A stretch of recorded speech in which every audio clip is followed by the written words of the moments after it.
faut lire absolument et que l'on ne voit pas beaucoup sur les réseaux sociaux. Voilà, j'ai retiré la veste parce que ça, là, derrière, là, je vous jure, je suis en train de prendre un coup de soleil. Donc, en premier, on va parler d'un livre, un coup de cœur extrême, qui s'appelle « Celle qui murmurait à l'oreille du mec en costard ». Regardez-moi ça! Ah, mais vous voyez tout à l'envers. Oh, bah désolé, c'est parce que j'ai mis le retour caméra, du coup, vous voyez tout à l'envers. Mais c'est pas grave, on s'en fiche. C'est de Laetitia Constant et ça a été paru chez J'ai lu.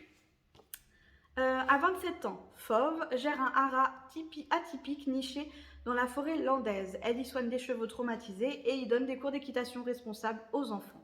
Quand une lettre de la mairie annonce que le terrain est racheté par une société immobilière qui veut l'expulser, Fauve sort de ses gonds. L'homme à la tête du projet est un odieux personnage arrogant et coureur excusez-moi, qu'elle a déjà rencontré au cours des seules vacances qu'elle s'est accordées ces 5 dernières années. Le voici maintenant décidé à détruire sa vie. Fauve ne se laissera pas faire.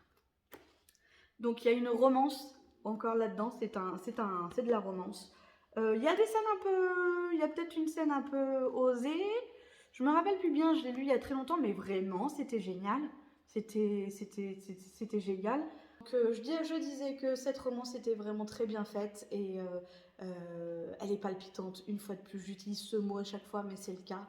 Et l'histoire en elle-même, parce qu'on suit cette jeune fille qui travaille avec des chevaux, on va découvrir ce qui va se passer vu qu'ils veulent l'expulser, comment elle va faire pour ne pas être expulsée, qu'est-ce qui va en découdre.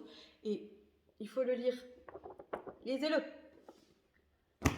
En deuxième, on va parler encore d'un coup de cœur pour moi. Ça s'appelle Une putain d'histoire de Bernard Minier, publié chez Pocket. C'est un thriller. Et donc le titre c'est Une putain d'histoire. Et je vous jure que c'est une putain d'histoire. Je vais vous lire la 4e de couverture parce que j'ai peur, en vous résumant moi-même, de vous spoiler un peu le truc. Au commencement était la peur. Hors des flots déchaînés, une main tendue vers le ciel, un pont de bateaux qui tangue, la pluie qui s'abat et la nuit. Le début d'une putain d'histoire. Une histoire d'amour et de peur, de bruit et de fureur. L'histoire de Henry, 17 ans, que le meurtre de sa petite amie plonge dans l'enfer du soupçon. Sur son île, Glass Island, battue par les vents, cernée par la brume 360 jours par an, et uniquement accessible par ferry, tout le monde connaît tout le monde, jusqu'au plus noir de ses secrets. Ou du moins le croit-on. Quand la peur gagne, la vérité s'y perd. C'est un livre captivant jusqu'à la toute fin, c'est écrit, et je vous jure que c'est vrai, parce que vous essayez donc de trouver, on essaie dans tout le long du livre de connaître qui a tué la petite amie de ce jeune homme, et je vous jure que tout du long vous vous trompez, vous ne savez pas, et à la fin quand vous savez qui c'est, mais what? Non. Si vous aimez les romans policiers, les thrillers, ça, de Bernard Minier, une putain d'histoire, vous devez absolument le mettre dans votre palle. C'est une obligation, ça aussi. Eh oui. En troisième, on va pas lire, je vais vous parler de 7 lettres de Olivia Harvard, publié chez Hachette, roman. Je l'ai lu il y a très longtemps, donc je vais vous lire aussi la 4e. Mon meilleur ami Colton Crest est mort, c'est moi qui ai trouvé son corps, ainsi qu'un bout de papier niché dans la poche de ma propre veste. Si tu as trouvé cette lettre, ça veut dire que j'ai bien fait mon boulot. Colton Crest n'est plus qu'un souvenir. Tu aurais peut-être pu le sauver, mais tu ne l'as pas fait. Je te propose une chasse au trésor. J'ai écrit 6 autres lettres que j'ai cachées dans 6 endroits différents. Chacun contient une confession. Quand tu liras la dernière, tu sauras qui je suis. Prends ton temps, moi je n'en manque pas, je te laisse avec ma première confession, c'est moi qui ai tué Colton Crest. Et bien je vous jure que celui-ci aussi, tout du long, vous ne savez pas qui est le tueur et à la fin, vous êtes carrément choqué et profondément dégoûté, mais vraiment profondément dégoûté. Et je l'ai trouvé beaucoup moins bien que d'autres thrillers que j'avais pu lire comme Une putain d'histoire, mais tout aussi captivant malgré tout. Peut-être un peu long, mais ça vous tient en haleine de toutes ces lettres que vous trouvez petit à petit. Donc voilà pour ce livre. Et en dernier, on va passer à La sorcière. sorcière, une bonne petite brique. Hein. La sorcière, c'est un roman traduit suédois, ok. Chez les éditions Actes Sud et c'est de Camilla Lackberg. Je ne suis pas sûre de le prononcer correctement. Alors, je l'ai lu il y a très longtemps.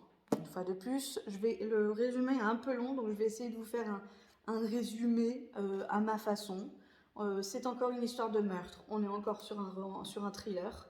On suit une famille qui est toute mignonne, toute douce, lorsque leur enfant disparaît et on essaie de savoir qui a kidnappé cet enfant, qu'est-ce qui va lui arriver. Et en parallèle, on suit l'histoire d'une sorcière. Alors j'avoue que dans ce livre, j'ai été un petit peu perdue parce que l'histoire de la sorcière, elle est toutes les, je sais pas, peut-être les 4 chapitres. Et ça parle d'une sorcière des années 1800, donc rien à voir parce que là on est dans un monde contemporain, donc vraiment rien à voir. Mais je n'arrive pas à comprendre que fait l'histoire de la sorcière à cet endroit-là. Pourquoi? Donc j'avoue que ça m'a un peu perturbée. Je n'ai pas bien saisi le lien entre les deux. J'avais plus l'impression de lire 2 histoires en un livre. Mais vraiment, je l'ai lu assez rapidement et je l'ai beaucoup aimé. Et une intrigue, encore une fois, qui est présente tout du long. C'est palpitant, encore une fois. Et jusqu'à la fin, ça vous tient en haleine. Vous voulez absolument savoir ce qui s'est passé à cette gamine. Et est-ce qu'elle est morte? Qui l'a tuée si elle est morte? Est-ce qu'elle a juste été kidnappée? Est-ce qu'on va la retrouver? Dans quel état va-t-on la retrouver? Voilà, je vous laisse le lire, il est vraiment bien.